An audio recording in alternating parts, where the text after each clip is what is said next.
आव आणते का खरं ते सत्य बोलतात आहे का असत्य बोलून अधर्म सांभाळत आहे हे ताबडतोबीनं महाराष्ट्रापुढे आलं पाहिजे ही आमची मागणी आहे। तिसरा विषय जो आहे तो मराठीच्या अनुषंगाने आहे। मराठी ही पहिल्या वर्गापासून जी लागू करण्याचा एक चुकीचा निर्णय नव्हे तर बंच ऑफ थॉट जे गोळवलकर गुरुजींचं पुस्तक आहे त्यामध्ये ज्या ज्या गोष्टी सांगितलेल्या आहेत त्या गोष्टीची अंमलबजावणी ही देवेंद्रजी फडणवीस हे करत आहेत। भारताच्या संविधानात जे जे लिहिलेलं आहे ते बाजूला ठेवत आहेत आणि त्यांचा आयडिया ऑफ इंडिया आणि भारताच्या संविधानाच्या सोबत खिलवाड करत असल्याचं एक गंभीर प्रकरण हे मराठी भाषेचा द्वेष आणि मराठी भाषेला कुठेतरी खाली लेखण्याचा आणि मराठी भाषेचा अपमान करण्याचा प्रयत्न जो देवेंद्र फडणवीसच्या माध्यमातून होत आहे तो निर्णय त्यांनी वापस घ्यावा। मागच्या पत्रकार परिषदेत आम्ही त्यांना विनंती केली होती की हा निर्णय त्यांनी वापस घ्यावा। आता कुठेतरी युटर्न घेतल्याच्या अनुषंगानं काही माहिती मिळतीये मात्र तो युटर्न नाही। ते म्हणतात हिंदी नाही, हिंदीच्या सोबत गुजराती शिका, ही भाषा शिका, ती भाषा शिका। अहो मुळात जो विषय आहे तो हिंदीच्या सक्तीचा आपण का करत आहात? विषय सक्तीचा आहे आणि हिंदी जी आहे या हिंदीचं स्वागत आहे आणि महाराष्ट्रामध्ये हिंदीचं आपण स्वागत केलंय। जो जुना आपली व्यवस्था होती ती पहिल्या वर्गापासून मराठी होती। त्यानंतर रामकृष्ण मोरेजी जेव्हा शिक्षण मंत्री होते तेव्हा इंग्लिशचा मोठा दबाव आला आणि आंतरराष्ट्रीय स्वरूपामध्ये इंग्लिशवर आपण मजबूत झालो पाहिजे ही भावना होती। पालकांची मोठ्या प्रमाणात मागणी होती, समाजाची मोठ्या प्रमाणात मागणी होती म्हणून आपण दुसरी भाषा इंग्लिश जी 5व्या वर्गापासून होती आपण ठेवली। आता 2 भाषा ऑलरेडी आपल्याजवळ आहेत। आता त्या ढाच्यातून 5व्या वर्गात गेल्यानंतर हिंदी भाषा होती, 8व्या नंतर आल्यानंतर संस्कृत होती। मात्र आता जे गुजरातमध्ये जे केलं नाही ते देवेंद्र फडणवीसजी हे आता महाराष्ट्रात करत आहे। अहो पहिले गुजरातमध्ये करा।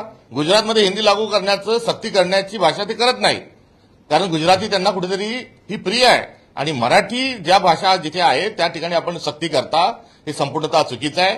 गुजरातमध्ये मराठी ही गुजराती जी आहे ही गुजरातमध्ये पहिलीपासून आहे, 3रीमध्ये इंग्लिश आणलेली आहे, 4थीमध्ये कुठेतरी संस्कृत आणलेली आहे, पुढे जाऊन हिंदी आणलेली, तिथे हिंदीचा क्रमांक एवढ्या उशिरा आणि महाराष्ट्रामध्ये पहिल्या वर्गापासून आपण सक्ती करता हे संपूर्णतः चुकीचं आहे। त्यामागचं कारस्थान जे आहे ते शुद्ध स्वरूपाचं कारस्थान आहे। हिंदी, हिंदू आणि हिंदू राष्ट्र हा अग्र जो भाजपने चालवला आहे याचा अर्थ काय की आमच्या छत्रपती शिवाजी महाराजांची जी राजमुद्रा होती त्या शिवाजी महाराजांच्या राजमुद्रेत मराठी जी आहे ती आपल्याला मान्य नाही का याचं उत्तर देवेंद्र फडणवीसांनी दिलं पाहिजे। आमची ज्ञानेश्वरी जी आहे ही मराठीत आलेली, आमचं पसायदान मराठीतलं आहे, हे आपल्याला चालत नाही का? आपल्याला हिंदीचा एवढा जो कळवळा आलाय याच्या मागचं जे तत्वज्ञानाचं कारण जे फिलॉसॉफिकल रिझन आहे हे महाराष्ट्राच्या पुढे आलं पाहिजे आणि हे पुढे येत असताना पहिल्या वर्गात 3 भाषा आपण कोंबताय जे अशास्त्रीय आहे आणि अशा अशास्त्रीय पद्धतीने आपण वागून मुलं ही शाळेतच कच्ची राहिली पाहिजे। मुलांना ते जे बोलतात तीच भाषा ही कळली पाहिजे। याचं जे कारस्थान देवेंद्र फडणवीसांनी जे रचलेलं आहे याच्यातून त्यांना अर्धी कुठेतरी त्यांनी जो घुमजाव केलाय तो योग्य नाही। त्यातून त्यांनी हा लादलेला जो निर्णय आणि सक्तीचा त्यांना कोणाला कशाची सक्ती करण्याची खूप आवड आहे त्यांनी या बाबतीत तरी मराठी भाषेच्या बाबतीत कुठेही त्यांनी खिलवाड करू नये आणि हिंदी भाषेची जी सक्ती पहिल्या वर्गापासून केलेली आहे हा निर्णय त्यांनी संपूर्णतः हा निर्णय वापस घ्यावा ही आमची त्यांच्याकडून मागणी आहे। भाजपकडनं वारंवार हिंदीची आपली संपर्क भाषा हा एक शब्द वापरण्यात येतो। हिंदी ही संपर्क भाषा असेल, विविध शासकीय ठिकाणी नोकऱ्यांच्या संधी मिळण्यासाठी तरुणाईला मदत होईल म्हणून हिंदी ही महाराष्ट्राची आणि राज्याची संपर्क भाषा म्हणून ते मांडण्याचा विचार करताय। नेमकं यामागचा उद्देश काय असावा? संपर्क भाषा ती राजभाषा स्वरूपात जे काही आपण म्हणतो हिंदी याला राष्ट्रीय स्तरावर एक व्यवहाराच्या आणि बोलण्याच्या अनुषंगाने हिंदी आली पाहिजे आणि हिंदी असली पाहिजे याच्यात दुमत नाही।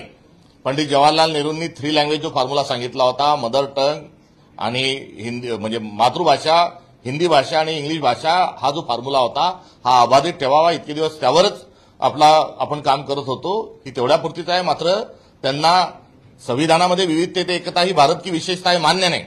त्यांना आता हिंदीवर आहेत, पुढे संस्कृत सांगतील। वेगळ्या वेगळ्या भाषांचा आदर करणं हे भाजपच्या ढाच्यात बसत नाही आणि त्यांना या देशामध्ये एक देश, एक भाषा, एक वेश आणि एकच पक्ष हा जो त्यांचा हेकाय त्यातलाच हा त्यांचा अजेंडा आहे। गुजरातमध्ये अजून हिंदी भाषा सक्तीची करत नाही, मराठी महाराष्ट्रात करण्याची काय फडणवीसजींना एवढी घाई झाली आहे हा मूलभूत प्रश्न आहे।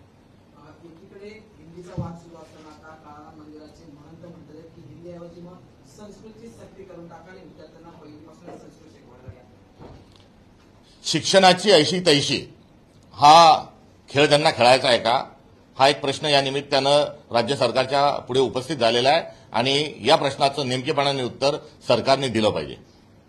एक चित्रपटही निघाला होता, तसाच भाग 2 शिक्षणाच्या काय जो चित्रपट होता त्याचा भाग 2 हा काढण्याच्या तयारीत देवेंद्रजी बहुधा असावेत.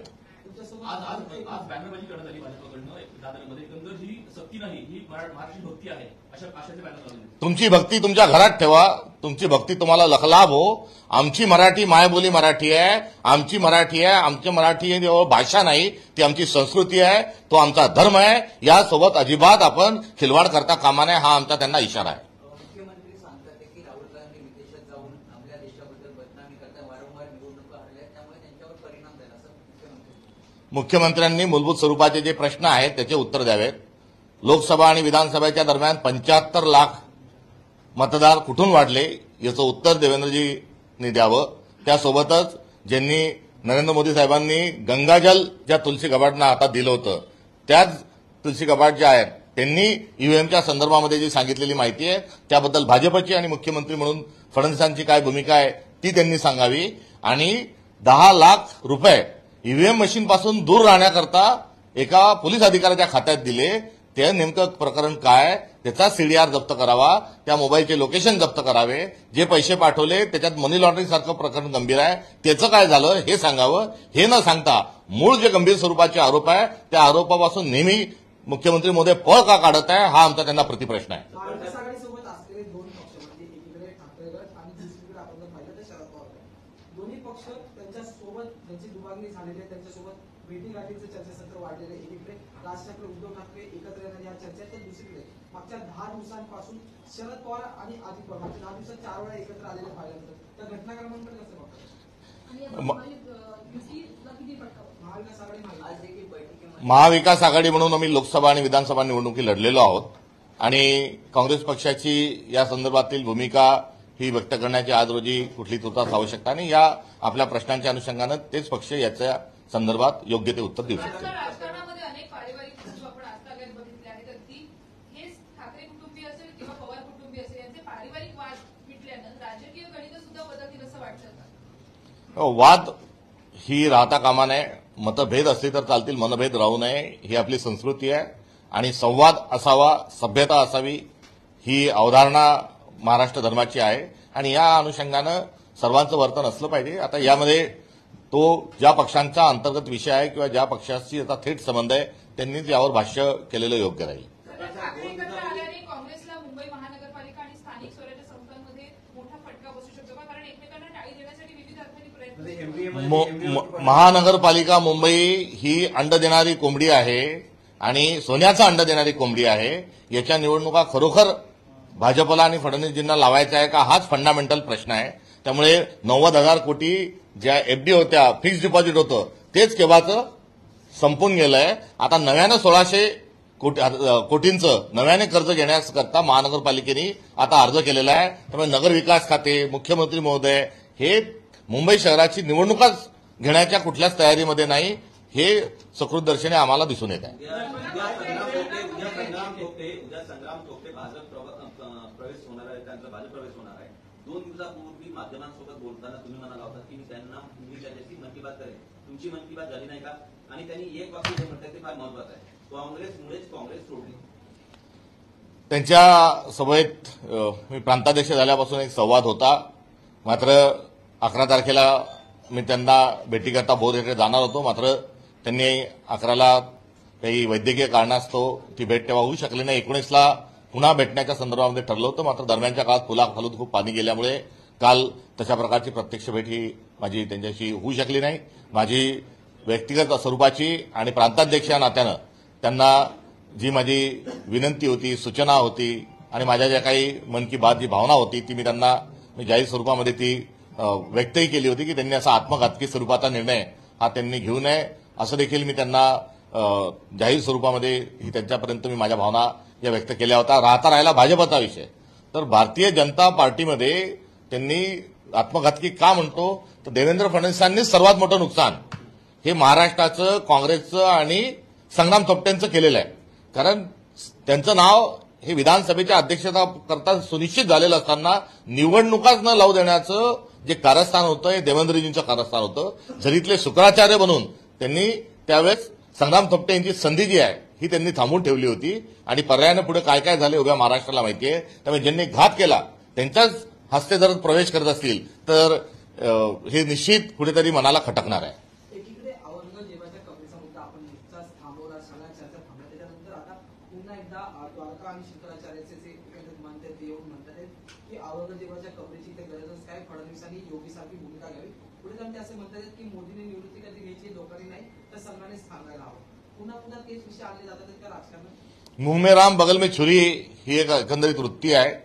एकदा बोलावं, सत्य बोलावं, परखड बोलावं, त्याच्या कायम राहावं हा आपला बाणा असला पाहिजे. प्राण जाय पर वचन न जाय ही भूमिका असली पाहिजे. मात्र सकाळी एक, दुपारी एक आणि संध्याकाळी एक असं बेताल स्वरूपाचं जे वर्तन आहे हे सत्ताधाऱ्यांच्याकडून दुर्दैवानं नित्याने बघावं लागतंय. छगन भुजबळ असं म्हणतात की लढेंगे तो जितेंगे. नाशिकमध्ये त्यांनी वक्तव्य केलं. समीर भुजबळ यांना राष्ट्रवादीतून जर तिकीट दिलं असेल तर ते निवडून आले आणि त्यावर साधा छगन भुजबळांनी वक्तव्य केलं. आता त्यांच्या वक्तव्याच्या अनुषंगानं जो आहे एकदा त्यांची खरी तळमळ मळमळ काय आहे हे महाराष्ट्र जाणतो आणि त्या अनुषंगानं त्यांना मंत्रिमंडळात न घेतल्यामुळे ही अशा प्रकारची कुजबूज असू शकते ही शक्यता काही नाकारता येत नाही. मुंबईत नालेसफाई अद्यापही 50% सुद्धा झालेली नाहीये. कसं पाहताय? अवघा 1 महिना आले, मे महिना आणखी महिना संपत आलाय. कसं पाहताय? मुंबईची पुन्हा होईल का या पावसाळ्यात? आणि तुम्ही स्वतः नालेसफाईमध्ये पाहणी करायला जाणार. दरवर्षीचा गड्डे आणि नालेसफाई हा नित्याचा विषय हा मुंबईचा आहे आणि यामध्ये आता गतिशील प्रशासन आणि 100 दिवसाचा अजेंडा बरंच काय काय बोलतात. नगरविकास खातं हे देखील मुख्यमंत्र्यांकडेच आहे आणि अशा स्थितीमध्ये त्यांच्या कार्यालयातून एवढे सल्लागार एवढे सर्व मॉनिटर करायला बसलेले आहे. मात्र मुंबईची जी दुर्दशा आहे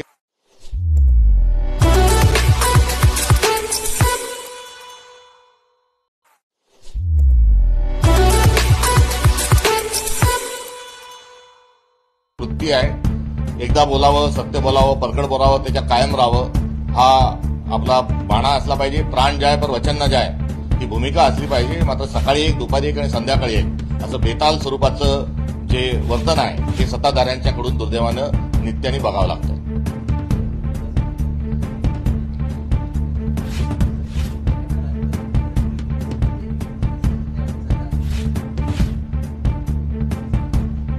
आता त्यांच्या वक्तव्याच्या अनुषंगानं जो आहे एकदा त्यांची खरी तळमळ मळमळ काय आहे हे महाराष्ट्र जाणतो आणि त्या अनुषंगानं त्यांना मंत्रिमंडळात न घेतल्यामुळे ही अशा प्रकारची कुजबूज असू शकते ही शक्यता काही नाकारता येत नाही.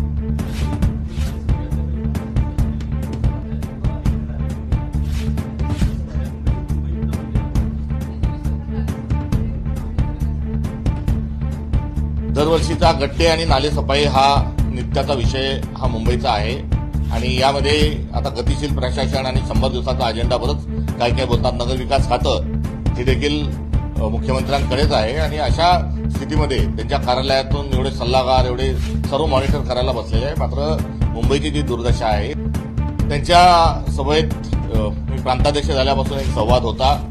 मात्र 11 तारखेला मी त्यांना भेटीकरता बोध येथे जाणार होतो. मात्र त्यांनी 11ला काही वैद्यकीय कारणास्तव ती भेट तेव्हा होऊ शकली नाही. 19ला पुन्हा भेटण्याच्या संदर्भामध्ये ठरलं होतं. मात्र दरम्यानच्या काळात पुलाखालून खूप पाणी गेल्यामुळे काल तशा प्रकारची प्रत्यक्ष भेट ही माझी त्यांच्याशी होऊ शकली नाही.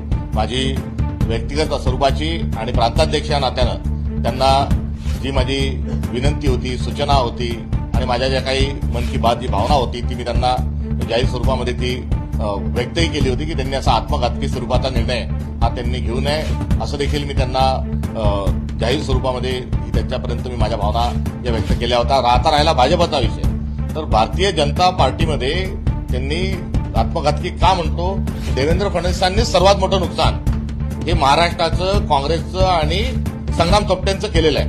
कारण त्यांचं नाव हे विधानसभेच्या अध्यक्षता करता सुनिश्चित झालेलं असताना निवडणुकाच न लावू देण्याचं जे कारस्थान होतं हे देवेंद्रजींचं कारस्थान होतं. चरित्रे शुक्राचार्य बनून त्यांनी त्यावेळेस संग्राम थोपटे यांची हत्या हुई है और ये जहां फिजिबल योजनाएं जो थी उसके बदले इन्होंने पैसे लूटने के लिए योजना को तोड़ मरोड़कर और लंबी योजनाएं बनाई. तो इसमें पूरा वाटर सप्लाई जो है वही लंबा हुआ. तो इसके पीछे का जो कारण है तो ये जल जीवन मिशन का भ्रष्टाचार जो है वो इसका कारण है.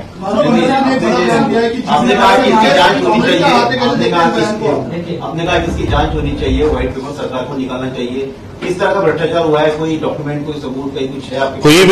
कोई भी गांव में चले जाओ आप, उस गांव में चले जाने के बाद योजना वहां पर अधूरी है, योजना के पाइप बिछे है तो सोर्स नहीं, टंकी बनी हुई है तो नल नहीं, और बहुत बड़ी रकम जो है वो उस वहां से निकली हुई है। और जब योजना का भूमि पूजन किया तो बहुत बड़ा अमाउंट भी वहां बताया गया है। तो हाथ के कंगन को आईना कैसा, इतना बहुत बड़ा भ्रष्टाचार जो है वो जल जीवन मिशन में हुआ है। राहुल गांधी लगातार बाहर जाते देश के बाहर मतदान कर रहे हैं, देश को ऐसा उनको बुलाते हैं लोग, वो कोई दावोस बियोस अपने ही इसमें चले जाते हैं और फिर 2-4 दिन वही होटल के कमरे में रुक के वापस आ जाते हैं फोटो निकाल के। ऐसे तो नहीं कर रहे। उनको तमाम जो इंटरनेशनल इंस्टीट्यूट है वहां इन्विटेशन जाता है और उस इन्विटेशन के तहत वहां वो गए हैं। उनकी जो पढ़ाई है वो भी इंटरनेशनल है, वो उनकी मास्टर्स जो है और एमफिल जो है वो भी विदेश से हुआ है। तो एक इंटेलेक्चुअल आदमी और चर्चा के लिए उनको निमंत्रित करते हैं, उसके लिए वो जाते हैं, तो ये सौभाग्य की बात है। लेकिन बीजेपी बोल रही है कि राहुल गांधी की आदत है कि हमेशा बाहर जाते हैं विदेश में और देश की बदनामी करते हैं, चुनाव आयोग और ये जो हकीकत है, महात्मा गांधी जी का खून हुआ, ये यदि कोई विदेश में जाके कोई बोलता है तो वो बदनामी नहीं है। उसको लेकर कोई सवाल भी पूछते हैं तो गलत नहीं। नथुराम गोडसे जो है वो नथुराम गोडसे को के पुतले बनाने वाले का ऐसे भी सवाल विदेश में पूछे जाते हैं। गुजरात के दंगों को लेकर भी आज तक जो है वो हमारे देश को लेकर बाहर जाने वाले हर नेता को सवाल पूछे जाते हैं। वहां पर अमेरिका का राष्ट्राध्यक्ष जो है हमारे प्राइम मिनिस्टर को अनफ्रेंड कर देता है। तो इन चीजों से कोई बदनामी नहीं होती। केवल राहुल गांधी ने वहां सच उजागर किया, वो भी सवाल पूछने के बाद। उन्होंने कोई झूठ बात कही तो झूठ बात नहीं की। उन्होंने जो बुनियादी स्वरूप पे उन्होंने जो इलेक्शन कमीशन के सामने जो मुद्दे उठाए, जो सारे मीडिया के सामने, लोगों के सामने जो मुद्दे उठाए और जिसका जवाब जो है वो सरकार देने में नाकामयाब रही, वही सवाल जो है उन्होंने वहां सवाल पूछे जाने पर उन्हीं तथ्यों को उन्होंने उनके सामने रखा है। माधव भंडारी बोल रहे कि 26/11 आतंकी हमले में कांग्रेस का और राष्ट्रवादी का हाथ था, ये भंडारी का दावा है। तो उनको तत्काल जो पुलिस जो है उनको कब्जे में ले, उनसे पूछताछ करे, उनसे सबूत जो है वो मांगे। और जब तक ये उनकी पूछताछ नहीं होती तो तब तक जो उप मुख्यमंत्री अजित दादा पवार, इनको भी बर्खास्त कर दिया जाए। मंत्रिमंडल में बहुत सारे लोग हैं कि उस वक्त वो कांग्रेस में और राष्ट्रवादी में थे, उनको भी तत्काल स्वरूप में बर्खास्त कर दिया जाए, क्योंकि बड़ा संगीन मामला है। उद्धव ठाकरे राज ठाकरे साथ आएंगे, ऐसी अटकलें लगाएंगे? उनका दोनों भाई है, उनके दल है, उस पर उन्होंने टिप्पणी करना ज्यादा उचित रहेगा। उद्धव ठाकरे आपके एमपी का हिस्सा है, तो अगर वो एमपीए का हिस्सा है, उद्धव ठाकरे जो बात आधी अधूरी है उस पर कोई टिप्पणी करना ये जल्दबाजी होगी। उद्धव ठाकरे स्वागत कर रहे हैं ना? इस तरह की ऑफर राज ठाकरे को देना चाहिए कांग्रेस। देखो, ये अभी तक कोई जो बात है वो इशारों में ही बात है। उस बात की स्पष्टता जब होगी तब उस पर बयान करना उचित रहेगा। उसमें आज ही कोई मैच्योर स्टेज पे उस पर भाष्य करना ठीक नहीं है। ये भी आपके साथ गठबंधन है, इससे पहले भाजपा के साथ था, भाजपा के साथ गठबंधन टूटने के बाद आपके साथ हुआ, फिर अभी आपको क्या धोखा देके फिर एक बार राज ठाकरे से जुड़ रहे हैं? मैं वही आपको पहले ही बताया कि इसमें अभी समय उसका आना है, उचित समय आने पर उस पर बात करना ठीक रहेगा। नहीं, इफ में बात नहीं होगी ना, उनको एक बार स्पष्ट भूमिका हो तो उसको तो आपने स्पष्ट करने दो सारे लोगों को कि आएगा नहीं आएगा। कोई इंटरव्यू के एक बयान से और कुछ जो भी हम सुन रहे हैं उस पर कोई टिप्पणी करना ये गैर जिम्मेदार है। उन्होंने तो खुलेआम मन से तो उन्होंने राज ठाकरे को हाथ आगे किया है, तो इससे तो साफ तौर पर पता चलता है कि उनको कांग्रेस की अब जरूरत नहीं है। इस पर कोई भी इफ में बात करना ये उचित नहीं है। और नहीं, सावध की बात नहीं है। और थोड़ा अभी उसके इशू को शुरू होने दो, उनको अपनी भूमिका को स्पष्ट करने दो, उसके बाद हम उस पर बात करेंगे। अभी उनके दल का सवाल है, आएंगे नहीं आएंगे, कब आएंगे, कैसे आएंगे, क्या है क्या नहीं, ये सारा न होते हुए हवा में गोलीबार हम क्यों करें? उद्धव जी ने कंडीशन डाली है कि जो बीजेपी, नहीं, वो उनकी बात है उद्धव जी की। देखो देखो उनका जो है इफ में बात, और वो ऐसा करेंगे तो वैसा करेंगे, उन्होंने ऐसा किया तो ऐसा, मतलब इस तरीके से इस मुद्दे पे हम बात नहीं करना चाहते।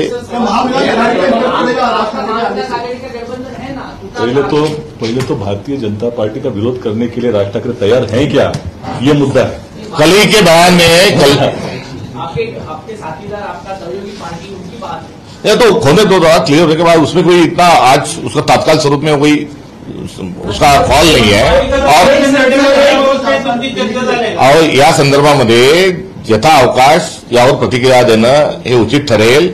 आणि या संदर्भात एकच मुद्दा सर्वात महत्वाचा याच्यात हेच आहे की राज ठाकरे 2014च्या आधीपासून मोदींचा गुजरातचा विकासचा तथाकथित काही पॅटर्न असेल तो असेल किंवा दरम्यानच्या काळात जे असतील तर त्यांना भाजपच्या तत्वप्रणालीवर आणि भाजपच्या एकंदरीत नेतृत्वाच्या अनुषंगानं जी त्यांची आशा त्यांच्या वक्तव्यातून आणि त्यांच्या धोरणातून जी दिसत होती यातून त्यांचा भ्रमनिरस झालेला आहे. त्यामुळे भारतीय जनता पार्टी यांनी फसवणूक केलेली आहे असा त्यातला अर्थ आहे. आणि महाराष्ट्र धर्म बुडवायला भारतीय जनता पक्ष निघालेला आहे हा तुर्तास त्यांचा या विषयाच्या अनुषंगानं आम्ही त्यांच्याकडे बघतो. यथाअवकाश ते येतील नाही येतील काय होईल या संदर्भामध्ये आता कोणत्या निवडणुकाही नाहीत आणि या संदर्भामध्ये त्यांच्या पक्षात काय चाललंय नाही चाललंय ते त्यांना पहिले ठरवून घेऊ द्या. यानंतर आम्ही त्याच्यावर बोलणं उचित राहील. आज तो विषयच नाही. ऑक्टोबरचा जो पेपर आहे तो मार्चमध्ये कशाला सोडवायचा आम्ही जेव्हा वेळ येईल जेव्हा होईल तेव्हा आम्ही बोलू.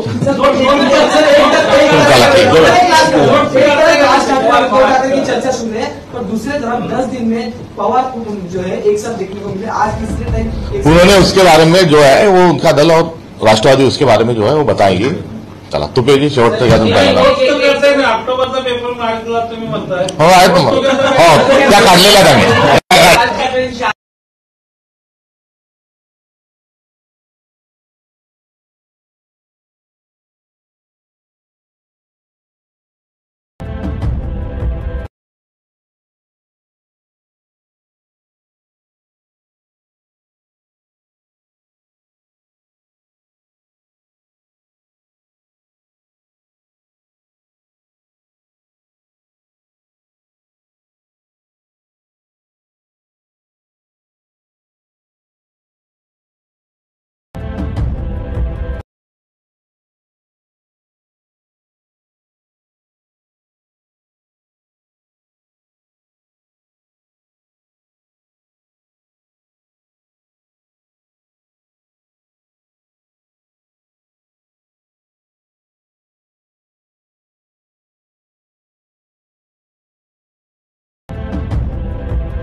उन्हाळा लागलाय आणि संपूर्ण महाराष्ट्रामध्ये गेल्या काही दिवसांमध्ये मुख्य मुद्द्यापासून लक्ष विचलित करण्याकरता वेगवेगळे मुद्दे आणल्या जात आहेत.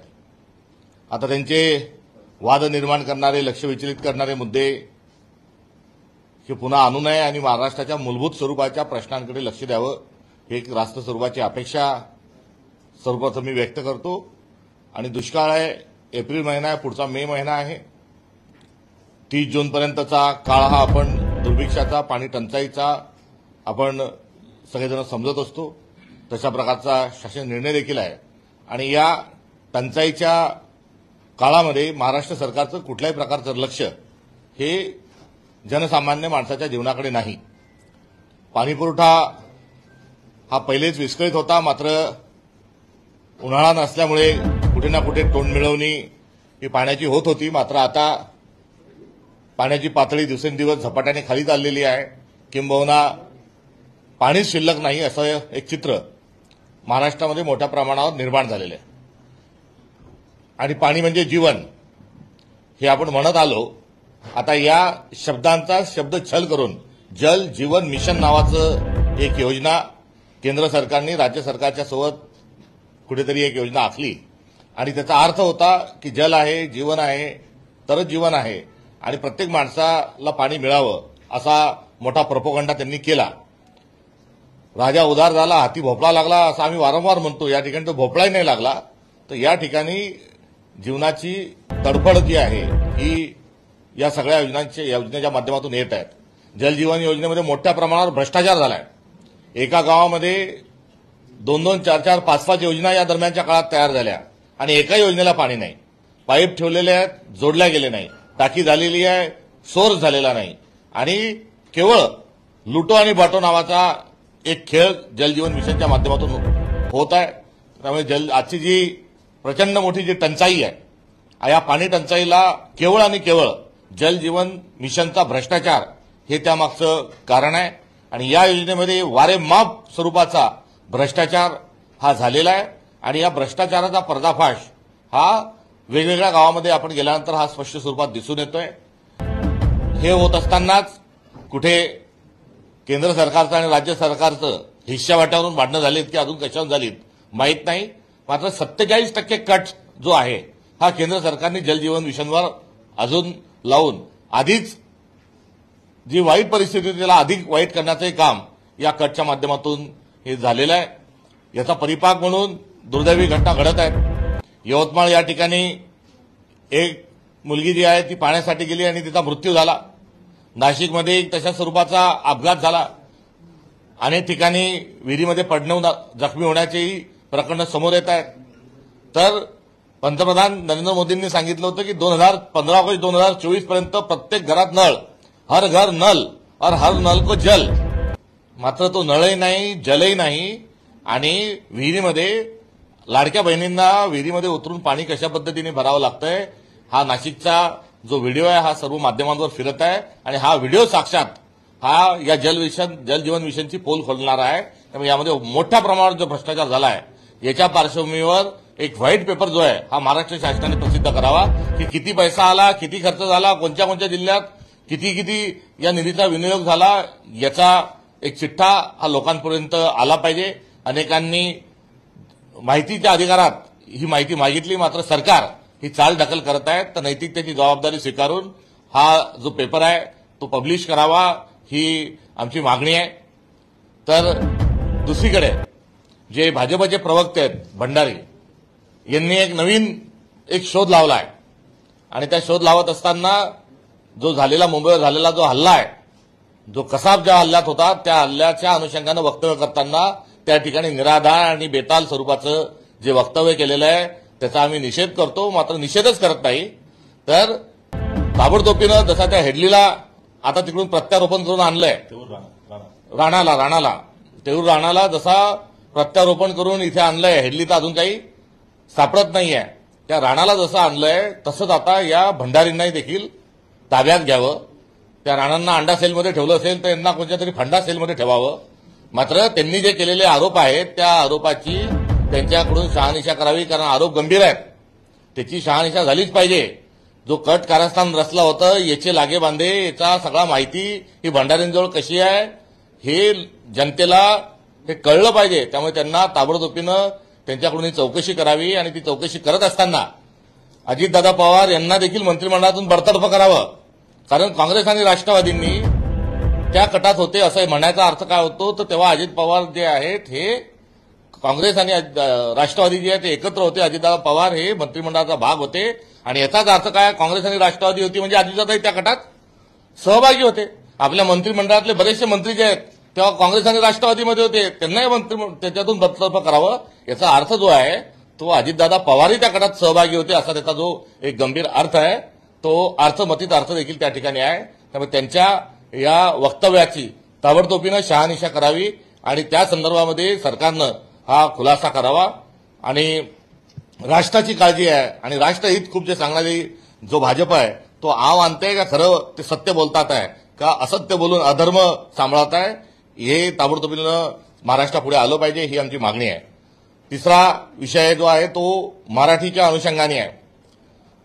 मराठी ही पहिल्या वर्गापासून जी लागू करण्याचा एक चुकीचा निर्णय नव्हे तर बंच ऑफ थॉट जे गोळवलकर गुरुजींचं पुस्तक आहे त्यामध्ये ज्या ज्या गोष्टी सांगितलेल्या आहेत त्या गोष्टीची अंमलबजावणी ही देवेंद्रजी फडणवीस हे करत आहेत. भारताच्या संविधानात जे जे लिहिलेलं आहे ते बाजूला ठेवत आहेत आणि त्यांचा आयडिया ऑफ इंडिया आणि भारताच्या संविधानाच्या सोबत खिलवाड करत असल्याचं एक गंभीर प्रकरण हे मराठी भाषेचा द्वेष आणि मराठी भाषेला कुठेतरी खाली लेखण्याचा आणि मराठी भाषेचा अपमान करण्याचा प्रयत्न जो देवेंद्र फडणवीसच्या माध्यमातून होत आहे तो निर्णय त्यांनी वापस घ्यावा. मागच्या पत्रकार परिषदेत आम्ही त्यांना विनंती केली होती की हा निर्णय त्यांनी वापस घ्यावा. आता कुठेतरी युटर्न घेतल्याच्या अनुषंगानं काही माहिती मिळतीये, मात्र तो युटर्न नाही. ते म्हणतात हिंदी नाही, हिंदीच्या सोबत गुजराती शिका, ही भाषा शिका, ती भाषा शिका. अहो मुळात जो विषय आहे तो हिंदीच्या सक्तीचा आपण का करत आहात, विषय सक्तीचा आहे आणि हिंदी जी आहे या हिंदीचं स्वागत आहे आणि महाराष्ट्रामध्ये हिंदीचं आपण स्वागत केलंय. जो जुना आपली व्यवस्था होती ती पहिल्या वर्गापासून मराठी होती. त्यानंतर रामकृष्ण मोरेजी जेव्हा शिक्षण मंत्री होते तेव्हा इंग्लिशचा मोठा दबाव आला आणि आंतरराष्ट्रीय स्वरूपामध्ये इंग्लिशवर आपण मजबूत झालो पाहिजे ही भावना होती. पालकांची मोठ्या प्रमाणात मागणी होती, समाजाची मोठ्या प्रमाणात मागणी होती, म्हणून आपण दुसरी भाषा इंग्लिश जी 5व्या वर्गापासून होती आपण ठेवली. आता 2 भाषा ऑलरेडी आपल्याजवळ आहेत. आता त्या ढाच्यातून 5व्या वर्गात गेल्यानंतर हिंदी भाषा होती, 8व्या नंतर आल्यानंतर संस्कृत होती.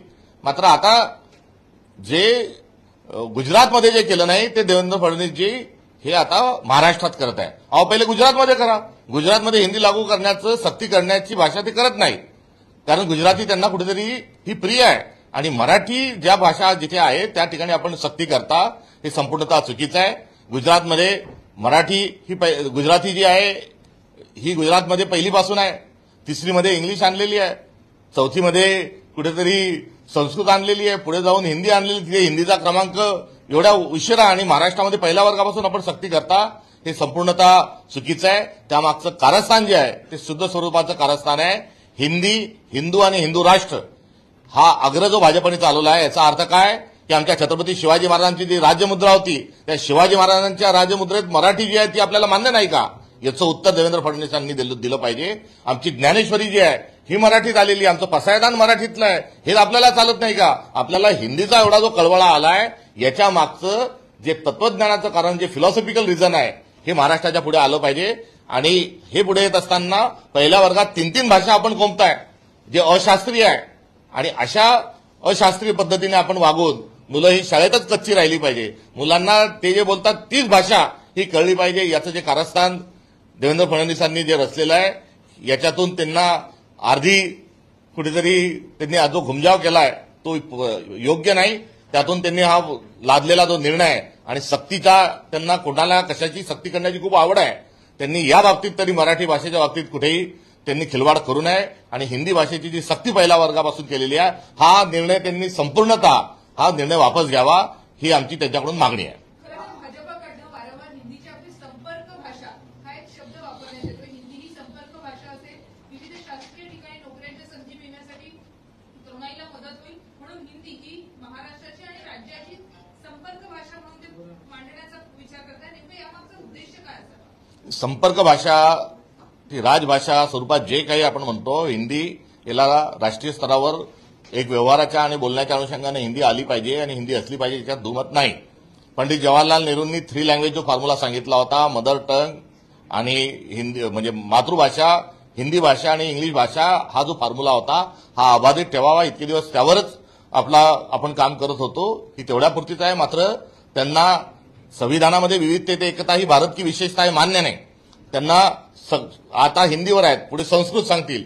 वेगळ्या वेगळ्या भाषांचा आदर करणं हे भाजपच्या ढाच्यात बसत नाही आणि त्यांना या देशामध्ये एक देश, एक भाषा, एक वेश आणि एकच पक्ष हा जो त्यांचा हेका आहे त्यातलाच हा त्यांचा अजेंडा आहे. गुजरातमध्ये अजून हिंदी भाषा सक्तीची करत नाही, मराठी महाराष्ट्रात करण्याची काय फडणवीसजींना एवढी घाई झाली आहे, हा मूलभूत प्रश्न आहे. एकीकडे हिंदीचा वाद सुरू असताना आता काळाराम मंदिराचे महंत म्हणतात की हिंदीऐवजी मग संस्कृतची सक्ती करून टाकावी, विद्यार्थ्यांना पहिलीपासून संस्कृत शिकवायला घ्या. शिक्षणाची ऐशी तैशी हा खेळ त्यांना खेळायचा आहे का, हा एक प्रश्न या निमित्तानं राज्य सरकारच्या पुढे उपस्थित झालेला आहे आणि या प्रश्नाचं नेमकेपणाने उत्तर सरकारने दिलं पाहिजे.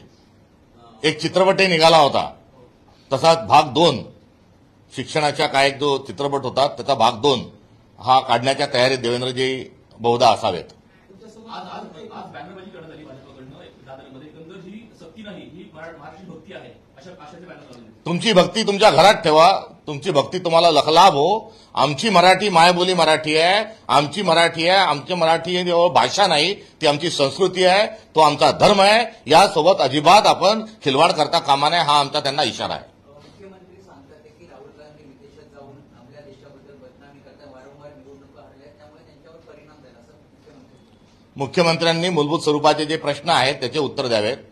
लोकसभा आणि विधानसभेच्या दरम्यान 75 लाख मतदार कुठून वाढले याचं उत्तर देवेंद्रजींनी द्यावं.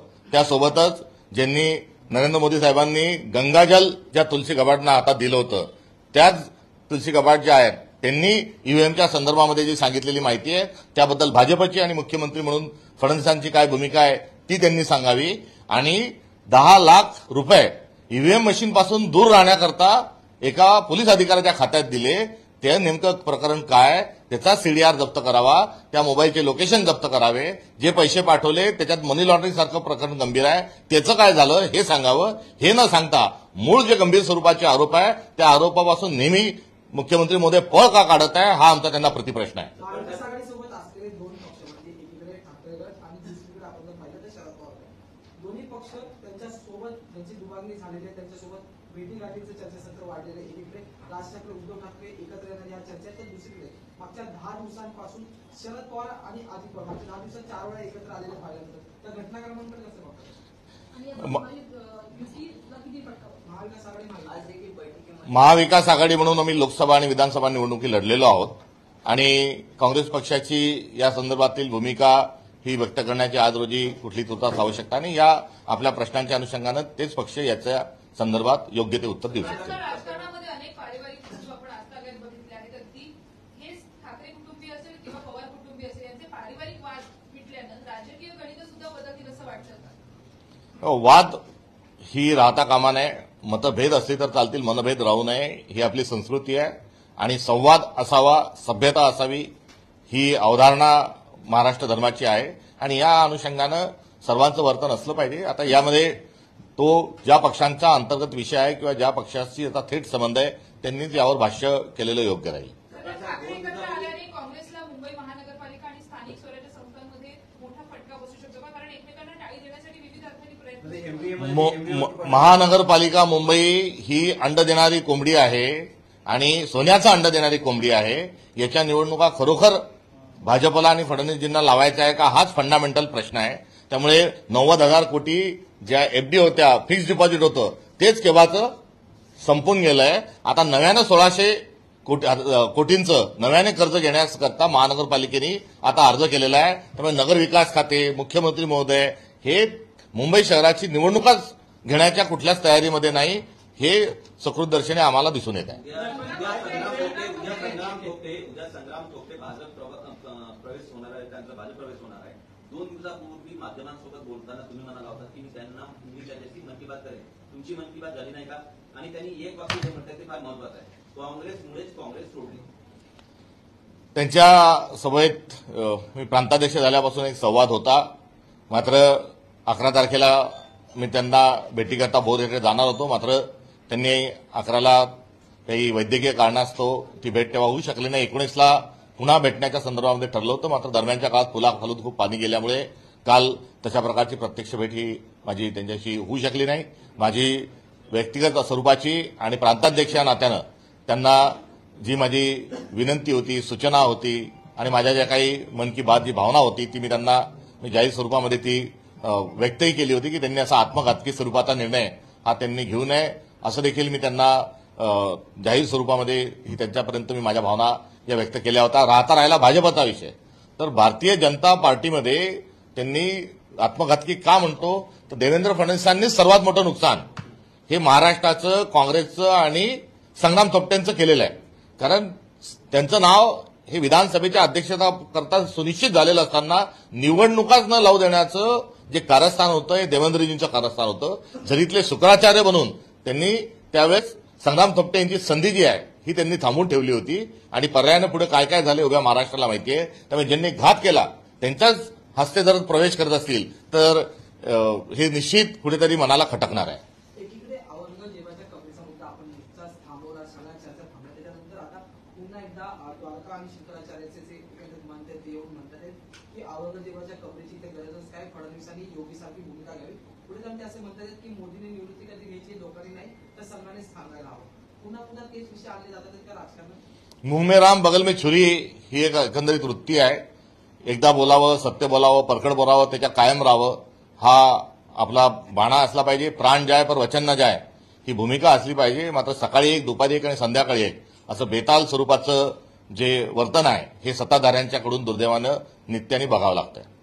छगन भुजबळ असं म्हणतात की लढेंगे तो जितेंगे. नाशिकमध्ये त्यांनी वक्तव्य केलं. शंभर भुजबळ यांना राष्ट्रवादी दुसरं तिकीट दिलं असतं तर ते निवडून आले असते आणि त्यावर साधा छगन भुजबळांनी हे वक्तव्य केलं. आता त्यांच्या वक्तव्याच्या अनुषंगानं जो आहे एकदा त्यांची खरी मळमळ काय आहे हे महाराष्ट्र जाणतो आणि त्या अनुषंगानं त्यांना मंत्रिमंडळात न घेतल्यामुळे ही अशा प्रकारची खुशबू असू शकते ही शक्यता काही नाकारता येत नाही. मुंबईत नालेसफाई अद्यापही 50% सुद्धा झालेली नाहीये. कसं पाहताय? अवघा 1 महिना झाले, मे महिना एप्रिल महिना संपत झालाय. कसं पाहताय मुंबईची पुन्हा होईल या पावसाळ्यात? आणि तुम्ही स्वतः नालेसफाईमध्ये पाहणी करायला जाणार?